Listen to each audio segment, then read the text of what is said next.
అందరికీ మరణాత అండి.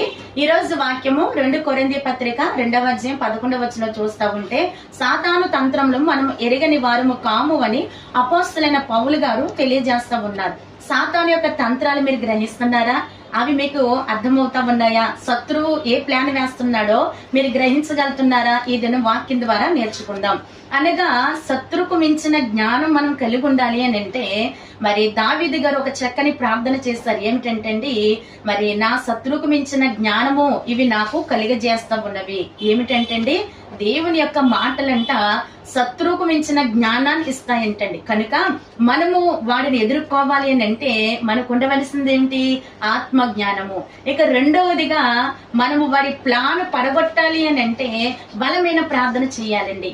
ఎలాగునా మన మోకాలు నలిపెక్కితేనంట సాతాను ముఖము పులుపెక్కుతదని మరి దైవజనులు దేవదాసయ్య గారు తెలియజేశారు. కనుకనే వాడు ఎంతో చెలరేగుతా ఉన్నాడు. సాతానుడు ఎంతగానో చెలరేగుతా ఉన్నాడండి. సంఘాలలో, సమాజాలలో, కుటుంబాలలో ఏర్పరచబడిన వారిని సైతము కూడా పడగొట్టడానికి ఎన్నో ప్రయత్నాలు చేస్తున్నాడు. కనుక వాడికి సమయం లేదని చెలరేగుతున్నాడు ఏంటండి. కనుక వాడు చెలరేగిన దానికంటే మనం ఎక్కువ చెలరేగే వారిగా దేవుని శక్తి చేత వాడిని ఏం చేయాలి? ఎదిరిస్తా ఉండాలి. కనుకనే వాడి ప్లాన్ పడగొట్టేటువంటి ఆత్మ బలము, ఆత్మ జ్ఞానము ఈ వాక్యం ద్వారా ప్రతి ఒక్కరికి ప్రభు అనుగ్రహించును గాక. ఆమేన్.